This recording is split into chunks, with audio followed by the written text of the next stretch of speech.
ಮಠದ P R ಅವರು phone ಮಾಡಿದ್ರು, ನರಸಿಂಹ ಅವರು ಮಾಡಿ, ಈ ರೀತಿ ಶ್ರೀಗಳು ಮಾತಾಡ್ತಾ ಇದ್ದಾರೆ. ಶ್ರೀಗಳು ಸಾಮಾನ್ಯವಾಗಿ ಯಾರ ಹತ್ರ ಮಾತಾಡೋಲ್ಲ, ಅಪರೂಪಕ್ಕೆ ಫೋನ್ ಮಾಡ್ತಾರೆ ಅವರು. ನಂಗೆ ಶಾಕ್ ಆಯಿತು, ಏನಕ್ಕೆ ಮಾಡಿದ್ರು ಅಂತ ಅಂದ್ಕೊಂಡೆ. ಆಮೇಲೆ ಅವ್ರು ಹೇಳಿದ್ರು ಈ ಥರ ಇವ್ರ ಬಗ್ಗೆ ಹೇಳಿ, ನಂಗೆ ಗೊತ್ತಿದೆ ಅವರು ಅಂದ. ಆಮೇಲೆ ಎರಡನೇದಾಗಿ ನಮ್ಮ ವೆಂಕಟೇಶ್ ಬಗ್ಗೆ ಹೇಳಿದ್ರು. ನಾನು ಇಲ್ಲ, ನಮ್ಮೆಲ್ಲ ಆತ್ಮೀಯರಿದ್ದಾರೆ ಬಿಡಿ, ವಿಷಯ ಗೊತ್ತಾಗಿರಲಿಲ್ಲ ಹಂಗೂ. ನಾನೇನೋ ಎಕ್ಸ್ಪ್ಲೈನ್ ಮಾಡಿ ಅಂತ ಏನು ಕೇಳೋಕ್ಕೆ ಹೋಗಿಲ್ಲ. ನೀವೇನು ಹೇಳಿದ್ರೆ ಮಾಡ್ತೀನಿ, ಬಟ್ ನಾನು ಡೆಲ್ಲೀಲಿ ಇರ್ತೀನಿ, ಅವತ್ತು ನಿಮಗೋಸ್ಕರ ವಾಪಸ್ ಬರಬೇಕು, ಬರ್ತೀನಿ, ಏನೋ ಬಂದು ಮಾಡಿಕೊಡ್ತೀನಿ ಅಂತ ಅಂದ್ಬಿಟ್ಟು ಒಪ್ಪಿಕೊಂಡೆ. ರಾಯರದು ಇದೊಂದೇ ಅಂತಲ್ಲ, ನಡೀತಾನೆ ಇರಬೇಕು, ಸೂರ್ಯ ಚಂದ್ರ ಇರೋವರೆಗೂ ನಡೀತಾನೆ ಇರಬೇಕು. ಯಾರ್ಯಾರೋ ಆಮೇಲೆ ಬ್ಯೂಟಿಫುಲ್ ಏನು ಅಂದರೆ, ರಾಯರನ್ನ ನಾನು ಏನೋ ಅವ್ರಿಗೊಂದು ಸೇವೆ ಮಾಡ್ತೀನಿ ಅಂತಲ್ಲ, ರಾಯರು ನಿಮ್ಮನ್ನ ಆಯ್ಕೆ ಮಾಡ್ಕೊತಾರೆ. ಅದೊಂದು ಬ್ಯೂಟಿ ಅವರಲ್ಲಿ. ಸೊ ಅವ್ರು ಆಯ್ಕೆ ಮಾಡ್ಕೊಂಡಿದ್ದಾರೆ ಅವ್ರನ್ನ. ಆಮೇಲೆ Ajaneesh is A wonderful music director, ಕನ್ನಡಕ್ಕೆ ತುಂಬ ದೊಡ್ಡ ಕೊಡುಗೆ.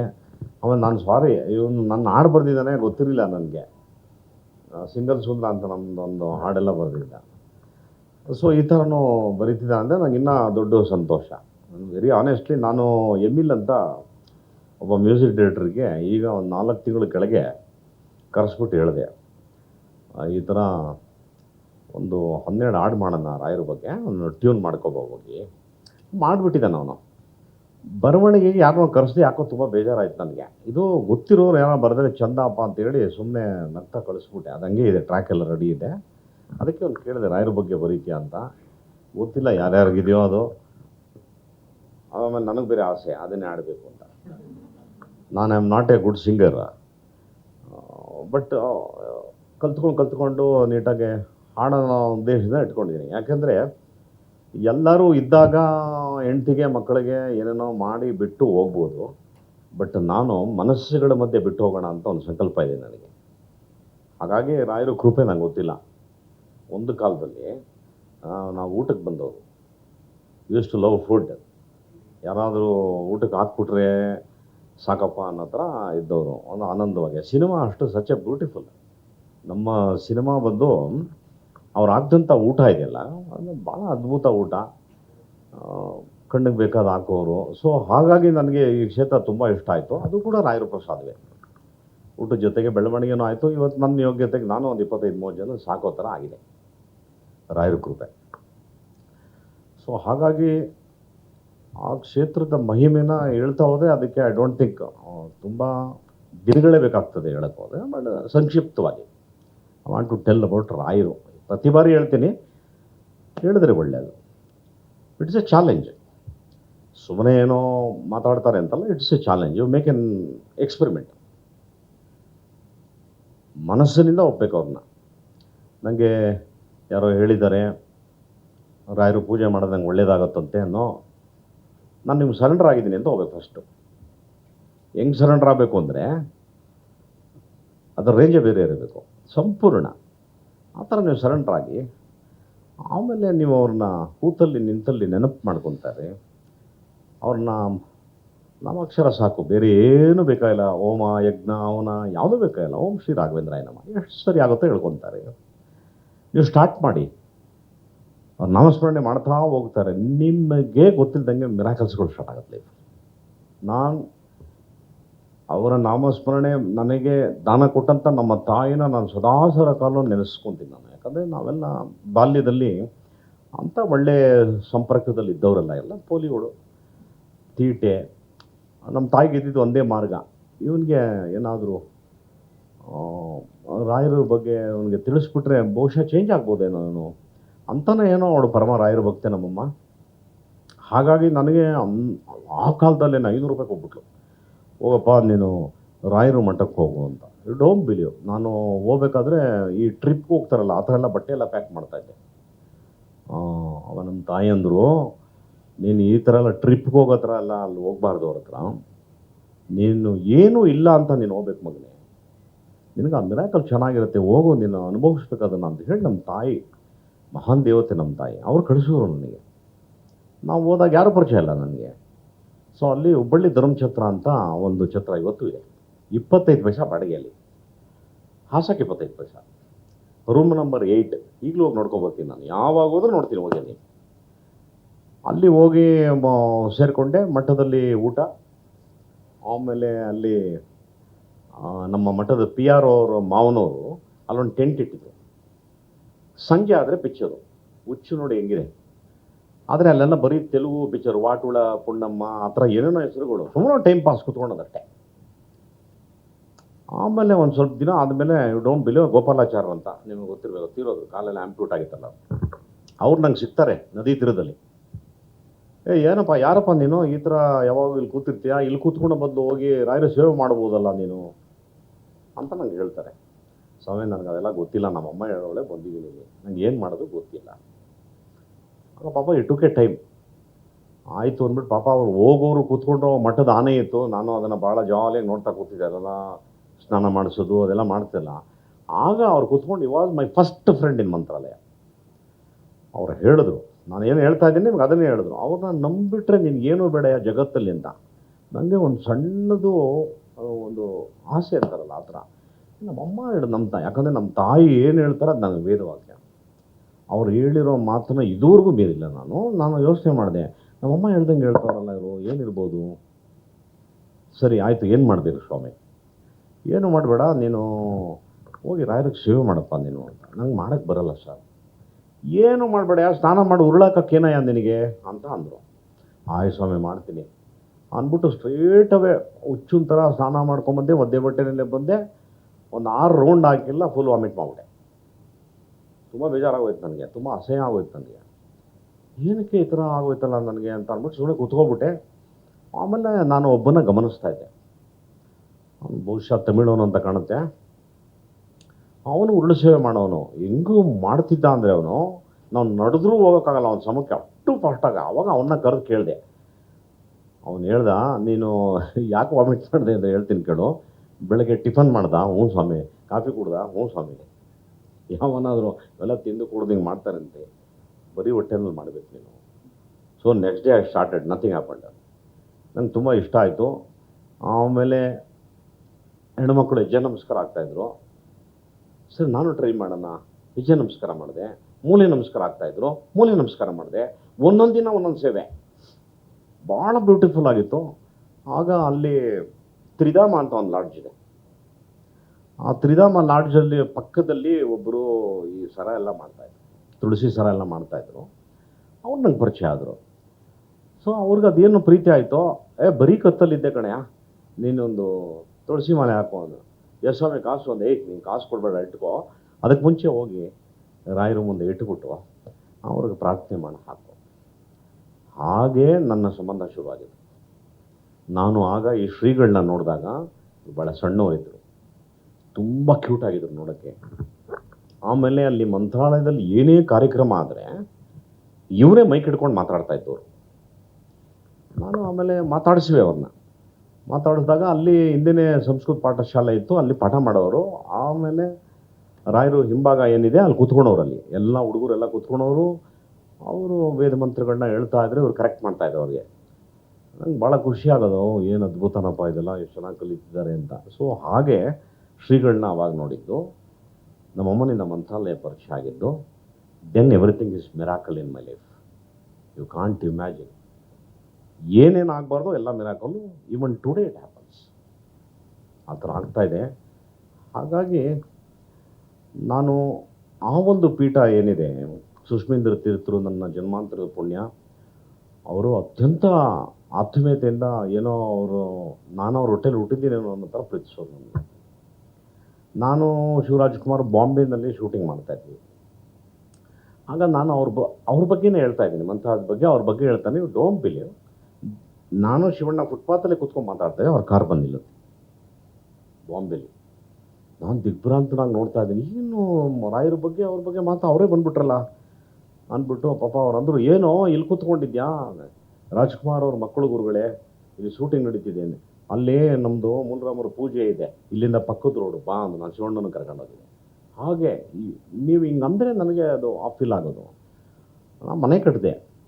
ಆ ಮನೆ ಕಟ್ಟೋ ಕತೆ ಅಂತೂ ಭಾಳ ವಿಚಿತ್ರವಾಗಿದೆ. ಏನೇನೋ ಮಾಡಿ ಬಂಗ ಬಿದ್ದು ತೊಗೊಬಿಟ್ಟಿದ್ದೀನಿ. ಮನೆ ಮುಗ್ಸೋಕ್ಕೆ ಕಾಸಿಲ್ಲ ನನಗೆ. ಅವ್ರು RF ಮಾಣಿಕ್ಚಂದ್ ಅಂತ ನಮ್ಮ ಪ್ರೊಡ್ಯೂಸರು 8% ಬಡ್ಡಿ ತೊಗೊಬಿಟ್ಟಿದ್ದೀನಿ ಅವನ ಹತ್ರ. ₹5 ಲಕ್ಷಕ್ಕೆ ಕರೆಕ್ಟಾಗಿ 31ನೇ ರಾಜ ಹೆಂಗಿದ್ಯಪ್ಪ ಅಂತ ಫೋನ್ ಬರೋದು. ಮತ್ತು 40,000 ಹಂಚಬೇಕು. ಆಮೇಲೆ ಸಾಯಿ ಪ್ರಕಾಶ್ ಅವ್ರ ಶಿಷ್ಯ ಒಬ್ಬ ಇದ್ದಾನೆ, ಅವತ್ತ 1 ಲಕ್ಷ ತೊಗೊಬಿಟ್ಟಿದ್ದೀನಿ, ಅವ್ನು 10%. ಮುಗಿತಾನೆ ಇಲ್ಲ ಮನೆ. ಆಮೇಲೆ ಜಿ ಹೆಗಡೆ ಅಂತ ಒಬ್ಬ ಇದ್ದ, ಅವನಂತ 1 ಲಕ್ಷ ತೊಗೊಂಡಿದ್ದೀನಿ. ಅವನಂತೂ ಊರಲ್ಲಿ ಇರೋರಿಗೆಲ್ಲ ಎಕ್ಸ್ಪ್ಲೈನ್ ಮಾಡ್ಬಿಟ್ಟ, ಜಗ್ಗೇಶ್ ಫಿಲಮ್ ಆ್ಯಕ್ಟ್ರ, ಲಕ್ಷ ಕೊಟ್ಟಿದ್ದೀನಿ ಸಾಲ ಅವನಿಗೆ ಅಂತ ಅವಮಾನ ಮಾಡ್ತಾನೆ. ಅಯ್ಯೋ ಹುಚ್ಚ ಆಗೋಗ್ಬಿಟ್ಟಿದ್ದೀನಿ ನಾನು. ಮನೆಗೆ ಲೈಟೇ ಹಾಕಲ್ಲ, ಲೈಟ್ ಇಲ್ಲ ಆ್ಯಕ್ಚುಲಿ, ಎಲ್ಲ ಕರ್ಟನ್ಗಳು, ಒಂದೇ ಒಂದು ಬಾಗಿಲಿದೆ. ನಮ್ಮ ಚಿಕ್ಕ ಮಗ, ಅವನಿಗೆ ವಾಚ್ಮ್ಯಾನ್ ಥರ ಇಟ್ಟಿದ್ದೀನಿ. ಯಾರಾದರೂ ಸಾಲ ಕೊಡೋರು ಬಂದರೆ ನಮ್ಮ ಡ್ಯಾಡಿ ಇಲ್ಲ ಅಂತ ಹೇಳು ಅಂತ ಇಟ್ಟಿದ್ದೆ. ನಮ್ಮ ಯತಿರಾಜ ನಿಂತ್ಕೊಂಡು ಡ್ಯಾಡಿ ಇಲ್ಲ ಅನ್ನೋನು, ಅದು ನಮ್ಮ ಸಿಗ್ನಲ್ಲು. ಈ ಥರ ಪರಿಸ್ಥಿತಿ. ಒಂದಿನ ತುಂಬ ಹತ್ಬಿಟ್ಟೆ ನಾನು, ಭಾಳ ಬೇಜಾರಾಗೋಯ್ತು ನನಗೆ. ಏನು ಇಷ್ಟು ಪಿಕ್ಚರ್ ಮಾಡ್ತಾ ಇದ್ದೀನಿ, ಏನು ಬರೀ ಬಡ್ಡಿಗಳು ಕಟ್ಕೊಂಡು ಇದು ಮಾಡೋದು ಅಂದ್ಬಿಟ್ಟು, ಯು ಡೋಂಟ್ ಬಿಲೀವ್, ರಾಯರು ಫೋಟೋ ತಲೆ ಚೆಚ್ಕೊಬಿಟ್ಟೆ ನಾನು. ಅಷ್ಟು ಕೋಪ ಬಂದ್ಬಿಡ್ತು ನನಗೆ. ಇಂಥ ಬ್ಯೂಟಿಫುಲ್ ನಡೆಯುತ್ತೆ ಒಂದು ಸಂಜೆ ಅಂದರೆ, ಒಬ್ಬ ವ್ಯಕ್ತಿ ಬರ್ತಾನೆ, ಜೋರಾಗಿ ಧ್ವನಿನಲ್ಲಿ ಎದುರುಗಡೆಯವರಿಗೆ ಅಡ್ರೆಸ್ ಕೇಳ್ತಾನೆ. ಇವರೇ ಇಲ್ಲಿ ಫಿಲಮ್ ಆ್ಯಕ್ಟ್ರು ಜಗ್ಗೇಶ್ ಅವ್ರ ಮನೆ ಯಾವುದ್ರಿ ಅಂತ ಕೇಳ್ತಾನೆ. ನಾವು ತಿರ್ಗಾ ಯಾರೋ ಸಾಲ್ಗಾರ ಬಂದ್ಬಿಟ್ಟ ಅಂತ ಫುಲ್ ಅದ್ರ ಬಿದ್ದೋಗ್ಬಿಟ್ಟೆ. ಅವ್ರು ನಮ್ಮ ಮನೆ ಡಾಕ್ಟ್ರ್ ಆದಿಶೇಷ್ ಅಂತ. ಏನು ಪ್ರಾಬ್ಲಮ್ಮು, ಏನು ಹೇಳಿ ಅಂದ. ನಾವು ಫಿಲಮ್ ಅವರು ಒಂದು ಅವಾಗ ಧೈರ್ಯ ಬಂತು. ಟಕ್ಕಂತ ನಾನೇ ಬಾಗಿಲು ತೆಗೆದು ಹೋದೆ. ನಮಸ್ಕಾರ ಸರ್ ಅಂದೆ. ಜಗ್ಗೇಶ್ ಅವರೇ ಎಲ್ಲೆಲ್ರಿ ಹುಡ್ಕೋದು ನಿಮ್ಮನ್ನು? ಇಲ್ಲ ನಿಮ್ಮ ಮನೆ ಅಂದರು. ಹ್ಞೂ ಸರ್ ಇಲ್ಲೇ ಸರ್ ಮನೆ. ಹೌದಾ, ಭಾಳ ಸಂತೋಷ, ನಾನೊಂದು ಫಿಲಮ್ ಮಾಡಬೇಕು ಅಂತ ಬಂದಿದ್ದೀನಿ ನಿಮ್ಮನ್ನ ಹಾಕ್ಕೊಂಡು ಅಂದರೆ ರೋಮಾಂಚನ ಆಗ್ತಾಯಿದೆ ನನಗೆ. ಸರಿ ಆಯಿತು ಬನ್ನಿ ಒಳಗೆ ಕೂತ್ಕೊಂಡು ಮಾತಾಡೋಣ. ನಾನು ಹೇಳಿದೆ ಸರ್ ಬೇಡ ಸರ್ ಒಳಗಡೆ. ಯಾಕೆ ಸರ್? ನಮ್ಮ ಮನೆಗೆ ಕಿಟಕಿ ಬಾಗಿಲುಗಳೇ ಇಲ್ಲ, ಎಲ್ಲ ಕರ್ಟನ್ಗಳು ಹಾಕಿದ್ದೀನಿ. ಆಮೇಲೆ ನೋಡ್ಬಿಟ್ಟು ಸಂಬಳ ಕಮ್ಮಿ ಕೊಟ್ಬಿಟ್ರೆ ನನಗೆ ಹಿಂಸೆ ಆಗ್ಬಿಡುತ್ತೆ ಅಂದ. ಪಾಪ ಅವ್ರು ಹಂಗೇ ನೋಡಿದ್ರು.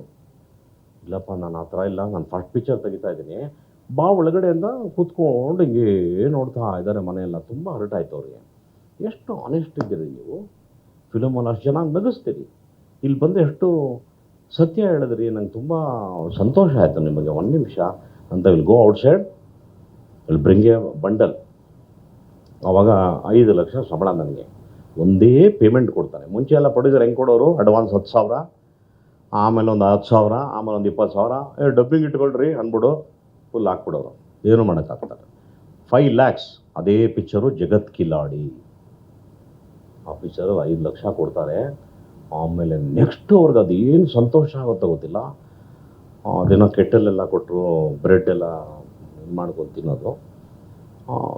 ಕೆನ್ವುಡ್ ಅಂತ ಇನ್ನೂ ಚೆನ್ನಾಗಿ ಜ್ಞಾಪಕ ಇದೆ ಹೆಸರು. ಶ್ರೀನಿವಾಸ್. ತಿರ್ಗಾ ಓಡೋದ್ರ ಆಚೆ. 1 ನಿಮಿಷ ಬಂದೆ. ಏನಕ್ಕೆ ಹೋದ್ರು ಅಂದರೆ ಇನ್ನೂ ಒಂದು ಬಂಡಲ್ ತೊಗೊಂಬಂದರು. ಏನು ಸರ್ ಅಂತಂದೆ. ಇಲ್ಲ ಈ ಫಿಲಮ್ ಹಿಟ್ ಆಗಿಬಿಡುತ್ತೆ, ಆಮೇಲೆ ನಿಮಗೆ ಕೇಳಿದಾಗ ಜಾಸ್ತಿ ಮಾಡಿರ್ತೀನಿ, so you keep this amount also ಅಂತ ನಂಗೆ ಕೊಡ್ತಾನೆ. ಅಂದರೆ ಒಂದೇ ದಿನದಲ್ಲಿ ನನಗೆ 12 ಲಕ್ಷ ದುಡ್ಡು ಕೊಟ್ಬಿಟ್ಟು ಹೋಗ್ತಾನೆ. ಇದನ್ನು ಏನಂತ ಕರೀತೀರಿ? ಮಿರಾಕಲ್ ಅಂತಿರೋ, ರಾಯರು ಅಂತಿರೋ, ಟೈಮು ಅಂತಿರೋ? ಇವತ್ತಿನವ್ರಿಗೆ ಅರ್ಥ ಆಗದೆ ಇದ್ದರು ಇದು ಯಾವುದೋ ಸ್ಟೋರಿ ಹೇಳ್ತಾವನೆ ಕೇಳ್ರಪ್ಪ ಇವನಿಗೆ ಅಂತಾರೆ. ಯಾರ್ಯಾರಿಗೆ ಕಾಫಿ ಕುಡಿದು ಆನಂದ ಪಟ್ಟಿರ್ತಾನೆ ಅವನು ಮಾತ್ರ ಕಾಫಿ ರುಚಿ ಗೊತ್ತು. ಕುಡಿದೇ ಇತ್ತು ಅವ್ನು ಬಂದು ಚರ್ಚೆ ಮಾಡಿದ್ರೆ ಕಾಫಿ ಹೆಂಗಿದೆ, ಅದು ಯಾವುದೋ ಡಬ್ಬ ಥರ ಇದೆ, ಏನು ರೀ ಅದು ಕರ್ರಗಿದೆ, ಆಮೇಲೆ ಹಾಲಾಕರೆ ಮಾತ್ರ ಕಲರ್ ಬರುತ್ತೆ, ಇದು ಕುಡಿದ್ಬಿಟ್ರೆ ತಲೆನೋವು ಹೋಗ್ಬಿಡುತ್ತೆ, ವಾದ ಮಾಡ್ತಾನೆ. ಯಾಕೆ ಅವ್ನಿಗೆ ಗೊತ್ತಿಲ್ಲ. ಇದೇ ಜಗತ್ತು. ಗೊತ್ತಿರೋನಿಗೆ ಗೊತ್ತಿಲ್ಲದಿದ್ದವನಿಗೆ. ಈ ಥರ ನನ್ನ ಬದುಕಲ್ಲಿ ಆದಂಥದ್ದು. ಎಷ್ಟು ಆನಂದವಾಗಿ ಒಂದು ಮನೆ ಮುಗಿಸ್ಬೇಕು ಅಂದ್ಕೊಂಡವನು 3 ಮುಗಿಸ್ತೀನಿ. ಶ್ರೀಗಳಿಗೆ ಹೋಗಿ ಕೇಳ್ಕೊಂತೀನಿ, ನೀವು ಬರಬೇಕು ನಮ್ಮ ಮನೆಗೆ ಬಂದು ಉದ್ಘಾಟನೆ ಮಾಡಬೇಕು, ನಳಿಲ್ ಥರ ಕಟ್ಟಿದ್ದೀನಿ ನನ್ನ ಮನೆ ಪ್ಲೀಸ್ ಅಂದೆ. ಇಲ್ಲಪ್ಪ ನಾನು ತುಂಬ ಪ್ರೋಗ್ರಾಮ್ ಇದೆ ಬರೋಕ್ಕಾಗಲ್ಲ ಅಂದರು. ಈವ್ನಿಂಗ್ ಆಗೋಯ್ತಲ್ಲ. ನೀವು ನಂಬಲ್ಲ, ಅವರಿಗೆ ರಾಯರು ಪ್ರೇರಣೆ ಆಗುತ್ತೆ. ನೀವು ಹೋಗ್ಬೇಕು ಅವ್ರ ಮನೆಗೆ, ಪೆಟ್ಟಿಗೆ ಸಮೇತ ಹೋಗ್ಬೇಕು ಅಂತ. ಇಮ್ಮಿಡಿಯೇಟ್ ಫೋನ್ ಬರುತ್ತೆ ನಂಗೆ ಲ್ಯಾಂಡ್ಲೈನ್ಗೆ. ಏನೋ ರಾಯರು ಕಂಪ್ಲೇಂಟ್ ಮಾಡಿದ್ದೇನೋ ನೀನು, ನನ್ನ ಕನ್ಸಲ್ಲಿ ಬಂದು ಹೇಳ್ತೀರ ಬರ್ತಾ ಇದ್ದೀನಿ ಅಂದರು. ಆವಾಗ ಓಡೋದು ರಾಜ್ಕುಮಾರ್ ಅವ್ರ ಮನೆಗೆ ಓಡೋಗಿ, ಅಣ್ಣ ಹಿಂಗೆ ಬರ್ತಿದೆ ಮಂತಾದಿಂದ ಪೆಟ್ಟಿಗೆ ತಾವು ಬರಬೇಕು ಅಂದೆ. ಬರ್ತೀನಿ ನಡೆಯ ಅಂದ್ಬಿಟ್ಟು ಪಾಪ ಪಾರ್ವತಮ್ಮ ಅವರು ಬರ್ತಾರೆ. ಅವ್ರು ಬರೋಕ್ಕೋ ಇವ್ರು ಬರೋಕ್ಕೋ ಒಂದೇ ಆಗಿ ನಾವು ಮತ್ತು ಅಣ್ಣ ಅವರಿಬ್ಬರೂ ಕೈ ಹಿಡಿದು ಶ್ರೀಗಳನ್ನ ಒಳಗೆ ಕರ್ಕೊಂಡು ಆ ಥರ ಆಗುತ್ತೆ. ಆಮೇಲೆ ಏನೋ ನಂಗೆ ಅನ್ನಿಸ್ತು, ಮಠದಲ್ಲಿ ಒಂದು ಮೂಲ ಪೇಂಟಿಂಗ್ ಇದೆ ರಾಯರದು, ಆ ಕಾಲದಲ್ಲಿ ಪೇಂಟ್ ಮಾಡಿರೋದು. ಅಣ್ಣ ಅವ್ರಿಗೆ ಹೇಳಿದೆ, ಅಣ್ಣ ನೀವು ಅದನ್ನು ನೋಡಿದ್ದೀರಾ ಅಂತ ಕೇಳಿದೆ. ಇಲ್ಲ ನನಗೆ ಗೊತ್ತಿಲ್ವಲ್ಲ ಅದು ಯಾವುದೋ ಅಂತ. ಆಮೇಲೆ ಸ್ವಾಮಿಗಳೇ ತೋರಿಸಿ ಪಾಪ ಪೆಟ್ಟಿಗೆ ತೆಗೆದು ತೋರಿಸ್ತು. ದಿಗ್ಭ್ರಾಂತರಾದರು ಅಣ್ಣ ಅವ್ರು ನೋಡಿ. ಅದನ್ನು ಶಾಡೋ ಥರ ಇರುತ್ತೆ ಅವಾಗೆಲ್ಲ, ಆ ಕಾಲದಲ್ಲಿ ಏನು ಬ್ಲ್ಯಾಕಿಶ್ ಆಗಿ ನಾನು ಶಾಡೋ ಥರ ಇರುತ್ತೆ. ಹಾಗೆ ಅದನ್ನು ಮುಗಿಸ್ತೀನಿ. ಅನೇಕ ಪಿಕ್ಚರ್ಗಳು ಬುಕ್ ಆಗ್ತವೆ, ಎಲ್ಲವೂ ಹಿಟ್ ಆಗ್ತವೆ.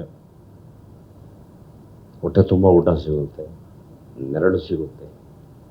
ಅದ್ಭುತವಾಗಿ ಎಲ್ಲವೂ ಭಗವಂತ ಕೊಡ್ತಾರೆ. ಇದು this is the beauty of ರಾಯರು. ಏನಂದರೆ ನಮ್ಮಮ್ಮ ಹೇಳಿದ್ದು ಅಷ್ಟೇ ಬ್ಲೈಂಡಾಗಿ ನಮ್ಮದೇನಲ್ಲ.